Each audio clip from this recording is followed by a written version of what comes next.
They dragged her off the plane, not because she was unruly, not because she posed any danger. They dragged her off because someone in a cheap suit and a shallow mind decided she didn't belong where she was sitting. And what they didn't know, what they couldn't possibly imagine, was that this woman was about to shake their airline to its knees. Her name was Naomi Sinclair. But before I take you inside that story, do me one favor. Hit that subscribe button, turn on your notification bell, and share this video with someone you know. Where are you watching from? Please tell us in the comments. We love seeing how far these stories travel. Now, let's begin. The air inside Gate 32 of Atlanta International Airport was restless that morning. Families clutching strollers, business travelers tethered to laptops, students with backpacks slung low, everyone moving in waves of impatience. The loudspeaker barked updates that no one really listened to, and somewhere in the crowd, a woman in her mid-40s sat quietly by herself. Naomi Sinclair didn't look like someone who carried a billion-dollar decision in her back pocket. Her outfit was elegant, but understated. A tailored charcoal blazer, simple gold studs, black flats polished to a soft shine. No entourage, no dramatic display. Just a steaming cup of chamomile tea in her hand, and her phone glowing softly with emails. She scrolled through with the ease of someone used to balancing 10 fires at once. But this wasn't just another business trip. Naomi was about to board a flight to New York, where in less than 24 hours, she was set to finalize a $5 billion investment deal. Not just any deal. This one was with the very airline she was about to fly with. A move that would change not only their future, but the future of air travel itself. Only no one at Gate 32 knew that. A soft chime signaled boarding. Naomi stood, collected her bag, and approached the counter with the grace of someone who had walked through thousands of gates before. But before her boarding pass even met the scanner, a voice stopped her. "Excuse me, ma'am." A uniformed security officer stepped directly into her path. His tone wasn't polite. It wasn't curious. It was commanding. Naomi tilted her head slightly. "Yes." "I need to speak with you," he said, already gesturing for her to step aside. Before she could respond, another staff member, this one in the airline's colors, appeared at his side. "Ma'am, can we see your ID again?" She frowned faintly but complied, handed them her license, then her boarding pass. The staff member glanced at it, frowned, then whispered something to the officer. Passengers in line behind her shifted, annoyed. A murmur spread through the crowd. "Is there a problem?" Naomi asked, voice calm but firm. The officer looked at her, eyes narrowing. "This ticket doesn't match your ID." Her brows arched. "Excuse me?" "Of course it does." "Ma'am," he said louder now, "we have reason to believe this boarding pass belongs to someone else." The words sliced through the air like a knife. Heads turned. A child clutched their mother's hand. Someone pulled out a phone. Naomi felt the weight of dozens of eyes pressing down on her. She took a breath, forced her voice to remain level. "This is my ticket. I booked it myself. Please scan it and you'll see." But the staff member shook his head. "We can't let you board. You'll need to step aside until this is resolved." Within minutes, what should have been a routine boarding turned into a public interrogation. Naomi stood there, answering questions that made no sense. "Where did you get this ticket? Are you traveling alone? Who purchased it?" She answered each one calmly, but her patience wore thin as the whispers around her grew louder. She could feel judgment dripping off every glance. "Ma'am, you'll need to come with us," the officer finally said. "No," Naomi said quietly, her voice steady. "Not until you tell me why I'm being singled out." The officer's jaw tightened. "We're not going to argue. Either come quietly, or we'll remove you by force." And just like that, she was escorted away from the gate, her carry-on bag yanked from her hands. The humiliation didn't stop there. In a small corner of the terminal, a manager finally appeared, a man in a wrinkled suit with a smile that never reached his eyes. He didn't introduce himself, didn't apologize. "It's standard protocol," he said, not even looking at her as he scribbled on a clipboard. "We have to ensure everyone's safety." Naomi's lips pressed into a thin line. "Everyone's safety for me?" she asked. "Do I look like a threat to you?" He shrugged. We just follow procedure. Then get me your supervisor. No, he said flatly, waving her off like an inconvenience. You're holding up traffic. If you don't leave, I'll call airport police. For the first time, Naomi's calm cracked just enough for her to let one sentence slip through clenched teeth. I am the traffic. The words landed heavy, but the man didn't flinch. Across the terminal, a young man froze mid-stride. He was no more than 23, wearing a slim-fit suit 2 sizes too big, an intern at Naomi's firm. He had been traveling separately, unaware of the chaos until now. And now, his jaw dropped as he saw his boss. Asterisk, the woman who signed his internship papers. The woman whose face had been on the cover of Fortune just weeks ago. Asterisk, being treated like a criminal. His hands shook as he pulled out his phone. Quietly, discreetly, he hit record. He knew what she represented. He knew this moment mattered. And as Naomi sat back down in a cold plastic chair, humiliated, isolated, and stripped of dignity, the young man realized the world was about to find out who she really was. The chair was molded plastic and too cold for a human body. Naomi sat in it anyway, spine straight, hands folded on her lap, like she was back in the first interview of her life, pretending not to notice the damp sweat pressed into her palms. She focused on her breathing, for in 6 out, like her therapist taught her years ago, when the world first started calling her powerful, but forgot she was a person. Across from her, the manager in the wrinkled suit argued with someone on a walkie-talkie, his voice tight and performative, like a man auditioning for authority. A gate agent stole glances at Naomi and then away, shame settling on her face like a mask she didn't know how to lift. A boy cried somewhere. A suitcase was squeaked. A coffee cup tipped and rolled in a slow wobble across the tile until it found the rubber sole of Naomi's shoe and stopped there, quivering. She nudged it away gently with the side of her foot. "Miss Sinclair." A whisper. She turned. The young man in the pale gray suit, too big in the shoulders, earnest in the eyes, stood a few feet away, trying to look invisible and failing. He was the intern. She remembered him from orientation week, because he'd asked the one question everyone else was too scared to ask. How do I stay human while being ambitious? She liked him for that. His name tugged at the edge of her memory. "Micah," he said, reading her confusion before she could ask. "Micah Reed. I'm with Sinclair Venture Group. I was on a different flight time. I saw everything." He lifted his phone not high, just enough for her to see the bright rectangle of frozen truth. "I recorded it. I didn't know if I should, but I did. I couldn't just stand there." His fingers trembled. His throat bobbed. He was young enough to still believe in good endings by default. "Thank you, Micah," she said, calm, warm, the way she wanted someone to speak to her when the world forgot what kindness sounded like. "You did the right thing." Wrinkled suit pivoted toward them, suspicion engraved into his forehead. "Ma'am, unauthorized recording of security procedures violates." "It's a public terminal," Micah said, voice thin but growing. "There's no expectation of privacy." Wrinkled suit's smile returned, brittle. "Sir, no one asked you." Naomi stood, not fast, not aggressive, just deliberate. It was astonishing how a person could claim space merely by inhabiting their own body fully. "Someone should have asked," she said. "Someone should have asked me why I was being treated like a problem instead of a passenger." He rolled his eyes at the ceiling like patience lived up there. "Ms. Sinclair, we concluded our review, and you are free to rebook on a later flight. We can offer a voucher." "A voucher," she repeated. "For what? For the people who filmed me being marched away like a warning? For the little girl whose mother pulled her closer? For the way he didn't say my name once, but said, 'Ma'am,' like it was a leash?" He shifted his weight. "We followed procedure." "You followed a habit," Naomi said. "You followed a stereotype. Procedure was just the outfit you put on it." A beat of silence. "Have a good day," he said, which meant, "I'm done with you," and turned. "Mister?" she asked. He paused, hating the need to answer. "Kessler." "Kessler," she said softly.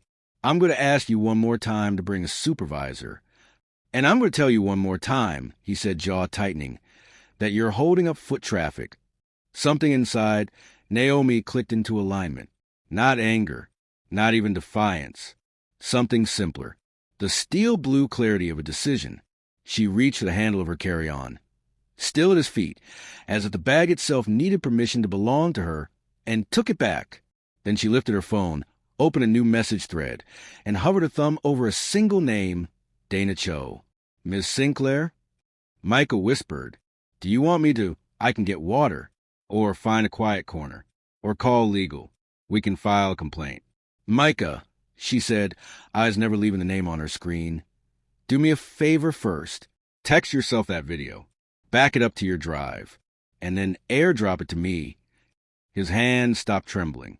He became still, focused. "Yes, ma'am." Kessler started to say something else, then thought better of it. Power makes noise. Authority, when it's real, tend to go quiet, as the file beamed across the invisible air between them. Progress ring crawling. Two people watching a circle feel like it was an eclipse. Naomi remembered a different terminal, a different year. 26 years old, too green for the title she wore, flying back to Cleveland because her father had collapsed in a grocery aisle between the bananas and the red grapes. The gate agent had said there were no more seats. The man next to Naomi had offered his. She never forgot his face, not because he saved her flight, but because he saved a little piece of her belief that strangers were capable of tenderness. The progress ring completed. Video received. "Thank you," she said again to Micah. And she meant it for the old memory, too. She pressed Dana's name. The call connected on the first ring. "Naomi?" Dana's voice was coffee-strong and already moving, like someone who lived between sprints.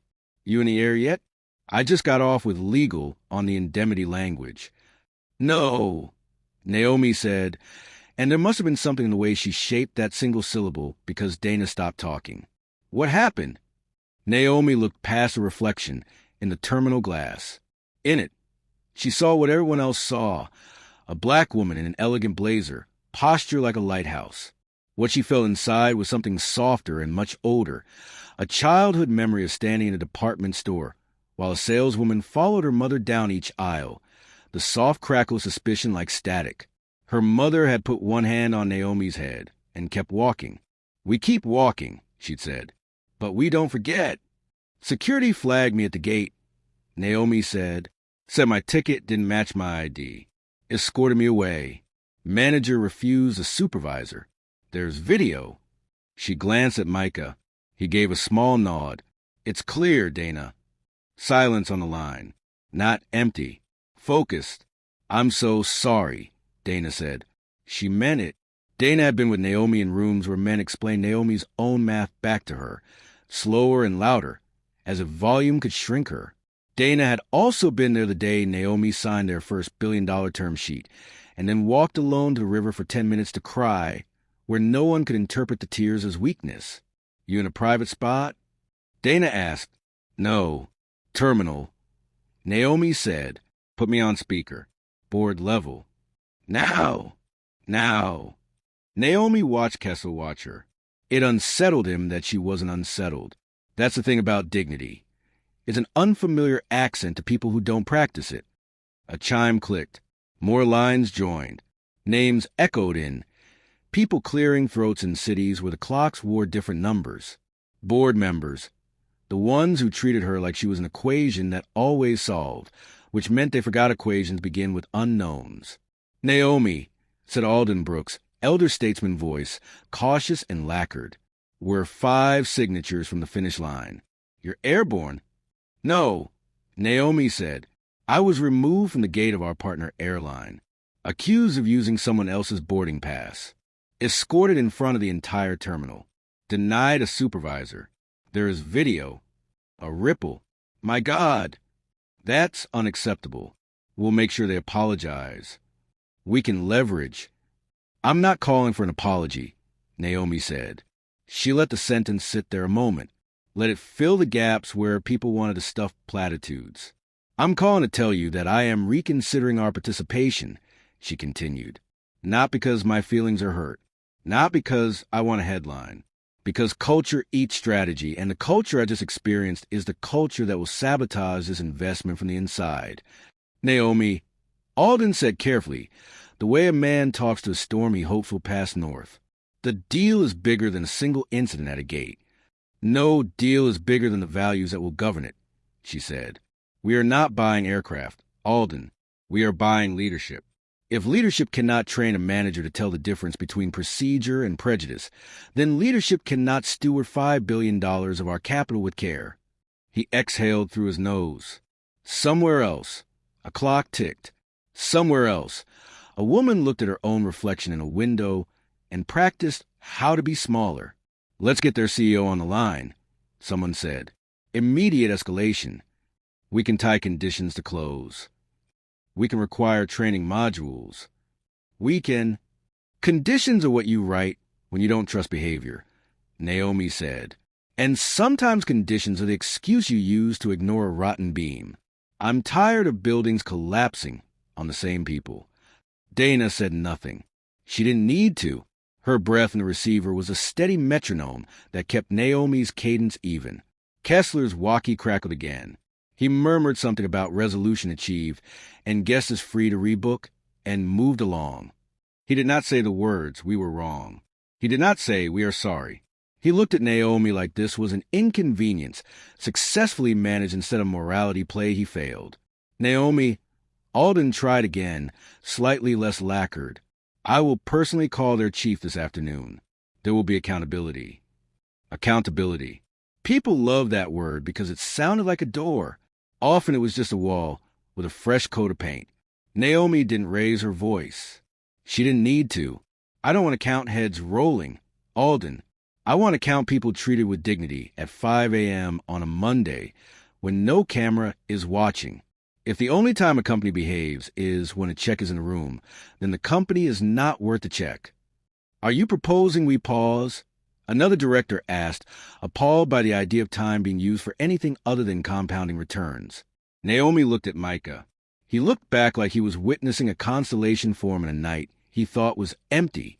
She remembered his question from orientation, the one about how to stay human. She considered the math of this moment. Risk versus return, principle versus PR, her own body in a chair that made her feel like a child gripping a lollipop to prove sweetness. Dana, Naomi said, not a question. I'm here, Dana answered. Send the video to legal. Draft a statement that names the issue without naming my ego. This is not about me. It cannot be about me. I know, Dana said softly. A pause. Long enough for a man at the neighboring gate to shout that his bag couldn't possibly be oversized because it fit on the last flight. Long enough for a janitor to glide by with a broom, smooth, as if sweeping was a kind of prayer. Naomi, Alden said, voice catching at last on the sharp edge of her intention. What are you going to do? She thought about her mother's hand, warm on her head under fluorescent lights. She thought about a saleswoman who couldn't imagine a black woman buying anything with security tags. She thought about years of being called impressive, like it was an exception instead of a category that had room for an entire generation. She lifted the phone closer to her mouth. When she spoke, the terminal felt suddenly very quiet, even though no one else could hear her words. I'm going to act like our money has a soul, she said. She turned slightly, so her shoulder angled away from Mike and Kessler in the bright, indifferent airport. Dana, Naomi said, her voice so calm it almost sounded tender. Call Treasury. Yes. And then call their side.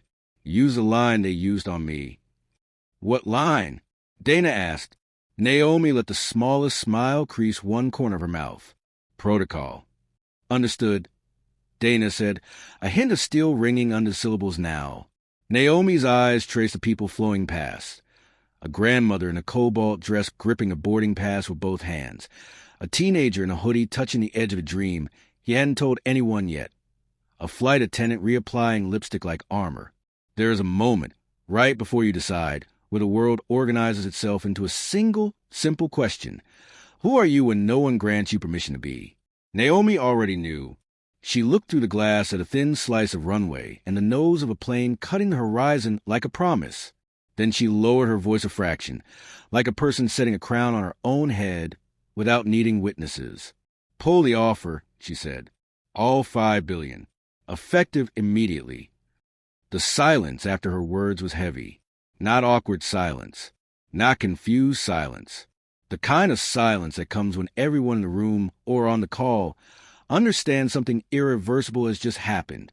Naomi, Alden's voice cracked, usually smooth as marble. Surely you don't mean. I never speak halfway, she interrupted. On the other end of the line, Dana cleared her throat. Understood. We'll move immediately. I'll draft a release. Wait, Naomi, think about the optics. Another board member panicked. This will look impulsive, emotional. Investors hate emotion. Naomi allowed herself the faintest sigh. What happened at Gate 32 was not emotional. It was structural. When structure fails, capital has to speak louder than apologies. Kessler shifted uncomfortably across from her, sensing something enormous slipping just beyond his understanding. Micah, still clutching his phone, watched in awe. Naomi ended the call. For now, she had said enough. By morning, the first tremor hit Wall Street. A single headline on a small finance blog lit the fuse. Sinclair Venture Group to withhold $5 billion investment amid racial profiling incident. By 9:15 a.m., 3 more outlets picked it up. By 10 a.m., Bloomberg ran it above the fold. CNBC called it a corporate earthquake. And by 11:45 a.m., the airline stock price had fallen 17%. Traders whispered furiously into headsets. Anchors adjusted ties as cameras rolled. Analysts scrambled to answer the same question. How could one woman move $5 billion with a single phone call? But to Naomi, sitting cross-legged on her living room rug with her laptop open and a steaming mug of lemon tea nearby, it wasn't a mystery. It was simply alignment. Money, like people, had a moral compass. It just needed someone to point it north. By noon, the airline CEO was trending worldwide. #FlyRight became the day's top hashtag. Clips of Naomi at Gate 32 flooded social media. The video Micah recorded. The officer's sharp tone, the accusation about her boarding pass, the way she calmly asked for a supervisor and was waved off, spread like fire in dry grass. One tweet read, she was on her way to invest in them. Instead, they accuse her of fraud. Respect is not optional. Another, Naomi Sinclair has more grace under pressure than most of us have on vacation. News stations replayed the clip on loop. Panelists dissected it. Activists held it up as proof. And travelers shared their own stories in comment threads that swelled to tens of thousands. The truth was no longer containable. That evening, in a sleek glass tower miles away, the airline's leadership gathered in a conference room that smelled faintly of stress and burnt coffee. The CEO, a man named Victor Lang, slammed a copy of the Wall Street Journal onto the table. The headline screamed back at him.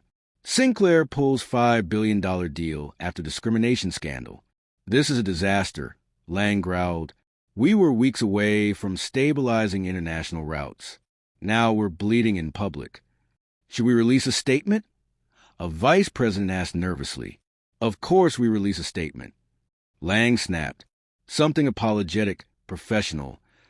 Sir, another executive cut in timidly. Naomi Sinclair already released hers. The room went still. What? Lang demanded. A tablet was slid across the table. On it, Naomi's words appeared in calm, black font. Yesterday's incident was not about me. I will recover. I always do. But for every Naomi Sinclair, there are countless others who are silenced, dismissed, or profiled daily with no platform to speak up. I just happen to have a mic, and I use it. The question is not what happens to me. The question is what happens to those who don't have $5 billion behind them. It wasn't a rant. It wasn't angry. It was devastating in its quiet clarity. Lang pinched the bridge of his nose. Fire the manager. We already did, someone said quietly. Termination letters circulating online. It cites racial profiling. Lang cursed under his breath. Containment, then, buy back shares. Get ahead of the press cycle. But no one in the room believed containment was possible. 2 days later, while the airline scrambled for damage control, Naomi sat at a long oak table in a Manhattan boardroom belonging to Orion Air, a smaller, hungrier competitor. Across from her, Orion CEO Evelyn Cho leaned forward. She was in her early 50s, sharp-eyed, with streaks of silver running through her black hair like lightning. "Ms. Sinclair," Evelyn said, "let me be plain. We followed your career for years. We know what you bring to a company. We know what you stand for. And frankly, we want to stand beside it." Naomi studied her carefully. "You're aware of what I just did to your competitor." "I am," Evelyn said without flinching, "and I applaud it. Too many of us have watched this industry stumble through performative statements without meaningful change. If you'll allow us, we'd like to be different." Naomi folded her hands. "How?" Evelyn gestured, and her SOO slid a document across the table. Naomi scanned it. Clauses. Built-in anti-bias training for all employees. Representation benchmarks. Quarterly transparency reports open to public review. And she looked up at this one. A permanent seat for the Sinclair Foundation on Orion's board. "This isn't a pitch," Evelyn said. "It's a partnership. We don't just want your capital. We want your compass." Naomi let the silence stretch. Her eyes traced the skyline beyond a boardroom window. She thought about the little girl in the terminal clutching her mother's hand. She thought about her father collapsing between grocery aisles and the stranger who gave up his seat. She thought about how dignity traveled slowly, like luggage on a belt, sometimes delayed, sometimes mishandled, but always essential. Finally, Naomi closed the folder. "I'll take the meeting." Evelyn smiled faintly. "Then let's change the industry together." Outside, as she stepped into the back of a waiting car, Micah trailed behind with his notepad and phone. He was still wide-eyed, still adjusting to the orbit of a woman who made boardrooms pivot with a sentence. "Miss Sinclair?" he asked softly as the door closed. "Yes, Micah?" "What you said back there about culture eating strategy, do you think they'll really change? Or do they just want the headlines?" Naomi glanced at him, then out the window at the blur of the city. "Change is never about what they want. It's about what we demand. Headlines fade. Pressure doesn't, if you keep applying it." Micah nodded, scribbling. But Naomi wasn't giving him a soundbite. She was giving him a compass. Back at the airline she left behind, stockholders screamed into conference calls. Lawsuits lined up. Customers canceled flights. And somewhere in the noise, Victor Lang whispered a question he would never admit aloud. How did we lose $5 billion in one day? The answer was simple. They forgot that respect is never optional. The boardroom smelled faintly of leather and ink when Naomi signed the last page. The contract was thick, stitched together with more than clauses and signatures. It was built from something rarer. Intention. The pens clicked shut. Evelyn Cho extended her hand, firm and certain. "Welcome to Orion Air." Naomi met her eyes as she shook it. "This isn't just business. This is precedent." "Then let's make it the kind worth following," Evelyn replied. Flashbulbs exploded the next morning. Headlines roared. Naomi Sinclair redirects $5 billion to Orion Air in landmark equity deal. From profiling to partnership, Sinclair forces industry reckoning. Respect takes flight. It wasn't just about money anymore. It was about what the money demanded. In airports across the country, training manuals were rewritten. New modules appeared, bias in action, recognizing prejudice in the everyday. Managers sat through sessions they once would have dismissed as corporate fluff. Flight attendants practiced scenarios where respect was a protocol, not the exception. Travelers noticed. A grandmother in Houston wrote online. "For the first time, the agent smiled and asked how my day was before asking for my ID. Small thing, but I felt seen." A teenager in Seattle posted a TikTok. "They actually apologized for mispronouncing my name. Like, they tried. That never happens." And while cynics scoffed that corporations never really change, Naomi knew something else. A system doesn't transform overnight, but sometimes it bends. And every bend makes it harder for the next person to be broken. Meanwhile, the young intern who recorded it all found himself summoned to Naomi's office. Micah walked in, nerves tangling with pride. Ms. Sinclair, you wanted to see me? Naomi gestured to the chair across from her desk. The skyline spread behind her like a mural of possibility. You remind me of myself at your age, she began. A little shaky, a lot of questions, but brave enough to do something when others froze. Micah swallowed.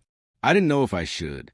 I just knew I couldn't watch it happen and stay quiet. She smiled. Exactly. Most people don't know what to do when they see wrong. But you acted, and that's why I want you on my team. His eyes widened. Full time? With you?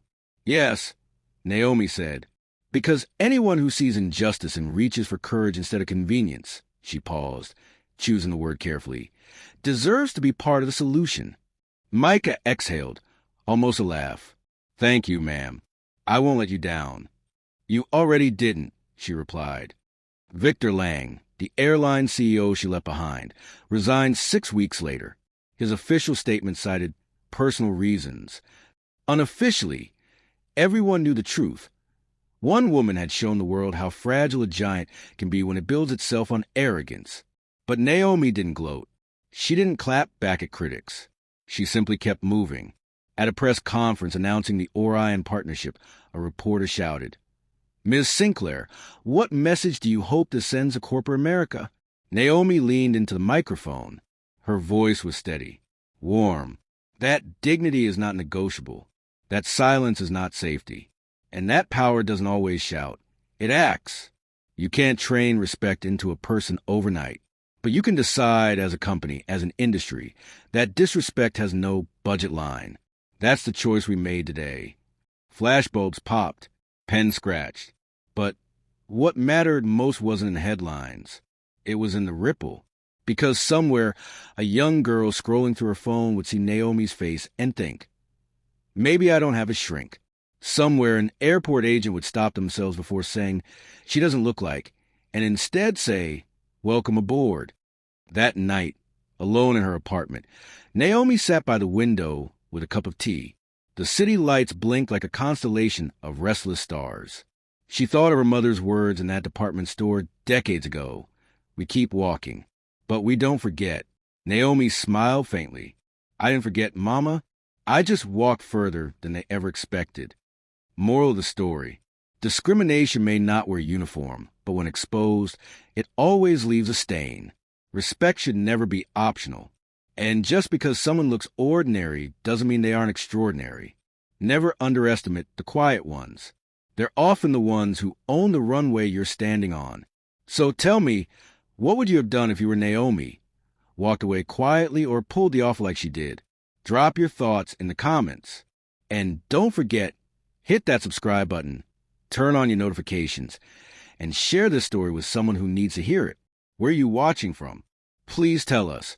We love seeing how far our stories travel. Because remember, sometimes the most powerful voice in a room is the one that doesn't shout. It simply refuses to be ignored.